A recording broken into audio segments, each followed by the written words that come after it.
కూడా ఏమి చేయలేదు. మన విలేజ్కి వచ్చి ఇవన్నీ సర్దుబాటు చేస్తున్నారు. మనకు ఇల్లు కూడా ఇస్తున్నది. ఇల్లు కూడా ముగ్గు పోసినాము. అన్నగారు మన స్కూల్ కూడా మాకు బాగా నిధులు ఇప్పించిండు. విలేజ్ లకు గట్టేరు సీసీ రోడ్ అన్ని ఇప్పించిండు. అవునా 30 చిల్లర ఇచ్చారు మన స్కూల్ కు. మనకు రోడ్ సీసీ రోడ్ కూడా అన్న మన డాంబర్ రోడ్ దగ్గర నుండి చేయించాడు. బంద్ అయింది. కల్వాడు కట్టించాడు. మన సీసీ రోడ్ కూడా ఓపించాడు. ఇలా మనకు టీఆర్ఎస్ ప్రభుత్వం ఒక్కటి కూడా చేయలేదు.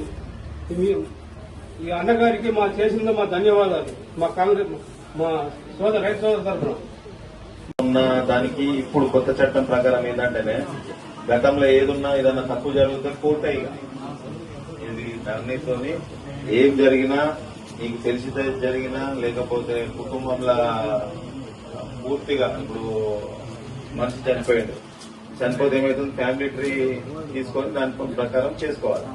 ఇప్పుడు గతంలో ఏం జరిగింది ఇమీడియట్ గా పోయి చేసేసుకున్నారు. దాంట్లో ఒకరిద్దరు పిల్లలు లేకున్నా రిజిస్ట్రేషన్ జరిగిపోయింది. అట్లా కాకుండా ఇప్పుడు ఈ చట్టంలో కొత్త చట్టంలో చాలా లోతు అంటే మంచిగా తీసుకొచ్చారు. ఏదున్నా గానీ ఆర్టీఓ పరిధిలో కలెక్టర్ పరిధిలోనే మనకి జరిగే విధంగా చేస్తుంది.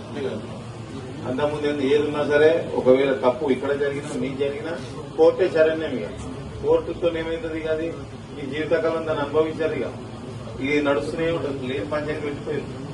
అట్లా కాకుండా దీనికి కొంత చేస్తున్నారు. మాక్సిమం